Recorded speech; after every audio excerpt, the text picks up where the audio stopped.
Viewers welcome back in program जी। Doctor साहब साढ़े को अगली ईमेल आई है वीर मेघराज सिंह जी दी। ਇਹ ਲਿਖਦੇ ਹਨ ਸਤਿਕਾਰਯੋਗ ਡਾਕਟਰ ਅਮਰਜੀਤ ਸਿੰਘ ਜੀ ਅਤੇ ਟੀਵੀ 84 ਦੀ ਸਾਰੀ ਟੀਮ ਨੂੰ ਵਾਹਿਗੁਰੂ ਜੀ ਕਾ ਖਾਲਸਾ ਵਾਹਿਗੁਰੂ ਜੀ ਕੀ ਫਤਿਹ। ਡਾਕਟਰ ਸਾਹਿਬ ਜੀ ਆਪ ਜੀ ਨੂੰ ਪਤਾ ਹੀ ਹੈ ਕਿ ਜਦੋਂ ਤੋਂ ਬੀਜੇਪੀ ਸਰਕਾਰ ਉਰਫ ਆਰਐਸਐਸ ਸਰਕਾਰ ਸੱਤਾ ਵਿੱਚ ਆਈ ਹੈ ਉਸ ਤੋਂ ਆਰਐਸਐਸ ਆਤੰਕੀ ਗਰੁੱਪ ਨੇ ਪੰਜਾਬ ਵਿੱਚ ਕਾਫੀ ਖਲਬਲੀ ਮਚਾਈ ਹੋਈ ਹੈ। ਤਕਰੀਬਨ ਪਹਿਲੇ ਸਾਲ ਤੋਂ ਲਗਾਤਾਰ ਸਾਹਿਬ ਸ੍ਰੀ ਗੁਰੂ ਗ੍ਰੰਥ ਸਾਹਿਬ ਦੀ ਬੇਅਦਬੀ ਕੀਤੀ ਜਾ ਰਹੀ ਹੈ। 3 ਦਿਨ ਪਹਿਲਾਂ ਦੀਨਾਨਗਰ ਦੇ ਥਾਣੇ ਤੇ ਅਟੈਕ ਹੋਇਆ ਜਿਸ ਅਟੈਕ ਵਿੱਚ ਬੇਗੁਨਾਹ ਦਾ ਖੂਨ ਵੀ ਹੋਇਆ, ਗੁਨਾਹਗਾਰ ਦਾ ਵੀ ਖੂਨ ਹੋਇਆ। ਇਸ ਪਿੱਛੇ ਪੋਲੀਟੀਕਲ ਡਰਾਮਾ ਵੀ ਹੋਇਆ। ਡਾਕਟਰ ਸਾਹਿਬ ਜੀ ਜੋ ਪਿਛਲੇ 68 ਸਾਲ ਤੋਂ ਪੰਜਾਬ ਵਿੱਚ ਗੜਬੜ ਚੱਲ ਰਹੀ ਹੈ ਇਸ ਬਾਰੇ ਤਕਰੀਬਨ 85% ਲੋਕਾਂ ਨੂੰ ਪਤਾ ਹੈ ਕਿ ਇਸ ਵਿੱਚ ਆਰਐਸਐਸ ਆਤੰਕੀ ਗਰੁੱਪ ਦਾ ਹੀ ਹੱਥ ਹੈ। ਇਹ ਆਰਐਸਐਸ ਲੋਂਬੜੀ ਸੋਚਦੀ ਹੋਵੇਗੀ ਕਿ ਅਸੀਂ ਬੱਬਰ ਸ਼ੇਰਾਂ ਨੂੰ ਖਤਮ ਕਰ ਦੇਵਾਂਗੇ। ਇਹ ਸੁਪਨਾ ਆਰਐਸਐਸ ਦਾ ਸੁਪਨਾ ਹੀ ਰਹਿ ਜਾਵੇਗਾ, ਕਦੇ ਵੀ ਪੂਰਾ ਨਹੀਂ ਹੋ ਸਕਦਾ ਕਿਉਂਕਿ ਆਰਐਸਐਸ ਦਾ ਸਾਰਾ ਦਮਦਾਰ ਝੂਠ ਦੇ ਉੱਤੇ ਟਿਕਿਆ ਹੋਇਆ ਹੈ। ਡਾਕਟਰ ਸਾਹਿਬ ਜੀ ਅਸੀਂ ਇਸ ਆਰਐਸਐਸ ਆਤੰਕੀ ਗਰੁੱਪ ਨੂੰ ਗੱਲ ਦੱਸਣਾ ਚਾਹਾਂਗੇ ਕਿ 1978 ਤੋਂ ਲੈ ਕੇ 1984 ਤੱਕ ਇਹ ਹੱਕ ਸੱਚ ਦੀ ਗੱਲ ਪੰਜਾਬ ਵਿੱਚ ਵਿਚਰੀ, ਜਿਸ ਨੂੰ ਦੱਬਣ ਲਈ ਇੰਡੀਆ ਸਰਕਾਰ ਨੇ 4 ਤੋਂ 6 ਦੇਸ਼ਾਂ ਦਾ ਸਹਾਰਾ ਲਿਆ ਅਤੇ ਹੁਣ ਤੱਕ ਡਾਕਟਰ ਅਮਰਜੀਤ ਸਿੰਘ ਜੀ ਮੁੱਖ ਤੌਰ ਤੇ ਹੋਰ ਲੱਖਾਂ ਹੀ ਆਵਾਜ਼ਾਂ ਹੱਕ ਸੱਚ ਉੱਤੇ ਉੱਠ ਰਹੀਆਂ ਹਨ। ਹੁਣ ਆਰਐਸਐਸ ਆਪ ਹੀ ਸੋਚ ਲਵੇ ਕਿ ਸੰਤ ਜਰਨੈਲ ਸਿੰਘ ਜੀ ਭਿੰਡਰਾਂਵਾਲੇ ਖਾਲਸੇ ਦੀ ਹੱਕ ਸੱਚ ਦੀ ਆਵਾਜ਼ ਨੂੰ ਦੱਬਣ ਲਈ ਇੰਡੀਅਨ ਸਰਕਾਰ ਦਾ ਦਿਵਾਲਾ ਨਿਕਲਿਆ ਹੋਇਆ ਹੈ। ਹੁਣ ਤੁਸੀਂ ਆਪ ਹੀ ਸੋਚ ਲਵੋ ਕਿ ਲੱਖਾਂ ਹੱਕ ਸੱਚ ਦੀ ਆਵਾਜ਼ ਨੂੰ ਦੱਬਣ ਲਈ ਕੀ ਕਰੋਗੇ, ਕਿੰਨੇ ਦੇਸ਼ਾਂ ਦਾ ਸਹਾਰਾ ਲਵੋਗੇ, ਤੁਸੀਂ ਆਪ ਹੀ ਭਿਖਾਰੀ ਬਣ ਜਾਵੋਗੇ ਪਰ ਸਿੱਖਾਂ ਦੀ ਹੱਕ ਸੱਚ ਦੀ ਆਵਾਜ਼ ਨੂੰ ਦਬਾ ਨਹੀਂ ਸਕਦੇ। ਤੁਹਾਡੇ ਲਈ ਇਹੀ ਬਿਹਤਰ ਹੈ ਕਿ ਤੁਸੀਂ ਖਾਲਸੇ ਦੇ ਰਾਹ ਵਿੱਚੋਂ ਹਟ ਜਾਓ, ਨਹੀਂ ਤਾਂ ਬਾਅਦ ਵਿੱਚ ਪਛਤਾਓਗੇ ਕਿ ਸਾਡੇ ਪੈਸੇ ਵੀ ਗਏ ਤੇ ਸਾਡਾ ਕੁਝ ਵੀ ਨਹੀਂ ਬਣਿਆ। ਡਾਕਟਰ ਸਾਹਿਬ ਜੀ ਅਸੀਂ ਆਪਣੇ ਵੀਰ ਭੈਣਾਂ ਨੂੰ ਬੇਨਤੀ ਕਰਾਂਗੇ ਕਿ ਤੁਸੀਂ ਗੁਰੂ ਸਾਹਿਬ ਦਾ ਓਟ ਆਸਰਾ ਲੈ ਕੇ ਬੇਖੌਫ ਹੋ ਕੇ ਦ੍ਰਿੜ ਰਹੋ। ਇਹ ਆਰਐਸ ਲੋਂਬੜੀ ਖਾਲਸੇ ਦਾ ਕੁਝ ਨਹੀਂ ਵਿਗਾੜ ਸਕਦੀ। ਸਾਨੂੰ ਆਪਣੇ ਸਤਿਗੁਰ ਦੀ ਓਟ ਉੱਤੇ ਪੂਰਾ ਭਰੋਸਾ ਹੈ ਕਿ ਸਤਿਗੁਰੂ ਜੀ ਸਾਨੂੰ ਇੱਕ ਖਾਲਿਸਤਾਨ ਜ਼ਰੂਰ ਦੇਣਗੇ।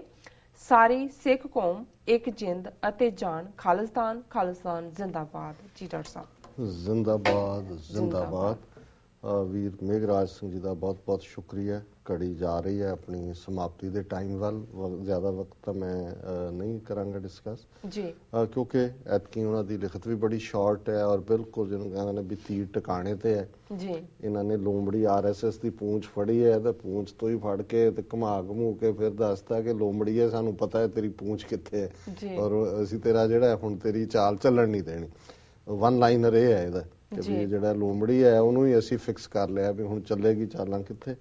ਉਹਨਾਂ ਨੇ ਜਿਹੜਾ ਬੀਜੇਪੀ ਆਰਐਸਐਸ ਕੰਬੀਨੇਸ਼ਨ ਦੀਨਾਨਗਰ ਦੀ ਘਟਨਾ ਕਿਵੇਂ ਇਹਨਾਂ ਨੇ ਖੁਦ ਹੀ ਉਸ ਨੂੰ ਮਾਸਟਰਮਾਈਂਡ ਕੀਤਾ ਔਰ ਸ਼੍ਰੀ ਗੁਰੂ ਗ੍ਰੰਥ ਸਾਹਿਬ ਦੇ ਸਰੂਪਾਂ ਦਾ ਲਗਾਤਾਰਤਾ ਨਾਲ ਅਪਮਾਨ ਜੀ। ਔਰ ਉਹਨਾਂ ਨੇ ਕਿਹਾ ਕਿ ਵੀ 85% ਲੋਕਾਂ ਨੂੰ ਪੁੱਛ ਕੇ ਦੇਖੋ ਉਹ ਹੁਣ ਇਹ ਸਮਝਦੇ ਨੇ। ਔਰ ਇਹ ਅੱਜ ਤੋਂ 15 ਸਾਲ 20 ਸਾਲ ਪਹਿਲਾਂ ਤੱਕ ਕਹਾਣੀ ਡਿਫਰੈਂਟ ਹੁੰਦੀ ਸੀ। ਜਿਸ ਹੀਡੀਅਸ ਚੋਰ ਤਰੀਕੇ ਨਾਲ ਆਰਐਸਐਸ ਦਾ ਵਰਕਿੰਗ ਪੈਟਰਨ ਰਿਹਾ ਪਤਾ ਹੀ ਨਹੀਂ ਸੀ ਹੁੰਦਾ ਇਹਨਾਂ ਦੀਆਂ ਨੀਤੀਆਂ ਕੀ ਨੇ। ਬਹੁਤੇ ਨੂੰ ਹੁੰਦਾ ਸੀ ਸਵੇਰੇ ਸ਼ਾਖਾ ਲੱਗਦੀ ਹੈ ਐਕਸਰਸਾਈਜ਼ ਕਰਵਾਉਂਦੇ ਨੇ ਔਰ ਬਹੁਤ ਵਾਰੀ ਸਿੱਖਾਂ ਦੇ ਮੁੰਡੇ ਵੀ ਗਏ ਹੁੰਦੇ ਸੀ ਕਿ ਜੀ ਚਲੋ ਐਕਸਰਸਾਈਜ਼ ਮਾਪਿਓ ਵੀ ਭੇਜ ਦਿੰਦੇ ਸੀ ਵੀ ਚਲੋ ਕਿਸੇ ਬੁਰੇ ਪਾਸੇ ਤਾਂ ਨਹੀਂ ਜਾਂਦਾ, ਐਕਸਰਸਾਈਜ਼ ਕਰਦੇ।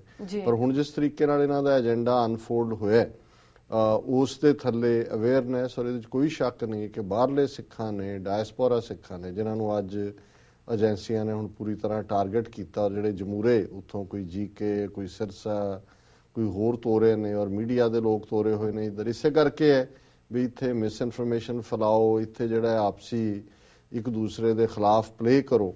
ਔਰ ਉਹਨਾਂ ਨੇ ਕਿਹਾ ਕਿ ਵੀ ਇਹ ਸਾਰਾ ਕੁਝ ਇਹਨਾਂ ਦਾ ਝੂਠ ਦੇ ਉੱਤੇ ਟਿਕਿਆ ਹੋਇਆ।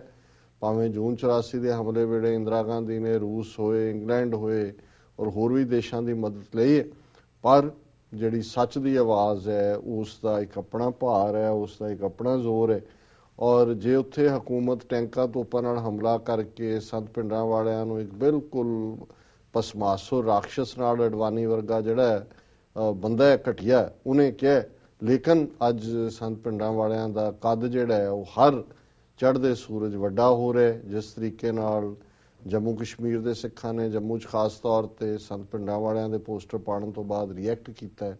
ਭਾਵੇਂ ਭਾਈ ਜਸਜੀਤ ਸਿੰਘ ਸ਼ਹੀਦ ਹੋਏ ਪਰ ਹਜ਼ਾਰਾਂ ਦੀ ਗਿਣਤੀ 'ਚ ਉਹਨਾਂ ਦੀ ਫੋਟੋਆਂ ਲੈ ਕੇ ਸੰਤਾਂ ਦੀਆਂ ਮਾਰਚ ਉਹਨਾਂ ਨੇ ਪਿੰਡ ਤੱਕ ਕੀਤਾ ਜੀ। ਇਹ ਆਪਣੇ ਆਪ ਦੇ ਵਿੱਚ ਜਿਹੜਾ ਉਹ ਹੈ ਔਰ ਕੰਕਲੂਜਨ ਉਹਨਾਂ ਨੇ ਬਿਲਕੁਲ ਜਿਹੜਾ ਕਿ ਇੱਕ ਫੇਥਫੁਲ ਸਿੱਖ ਕਰਦਾ ਹੈ ਕਿ ਭਾਈ ਇਹਨਾਂ ਦੀਆਂ ਲੋਮੜ ਚਾਂਡਲਾਂ ਫੇਲ ਹੋਣਗੀਆਂ, ਸਾਨੂੰ ਆਪਣੇ ਗੁਰੂ ਦੇ ਉੱਤੇ ਆਸਰਾ ਟੇਕ ਓਟ ਰੱਖਣੀ ਚਾਹੀਦੀ ਹੈ।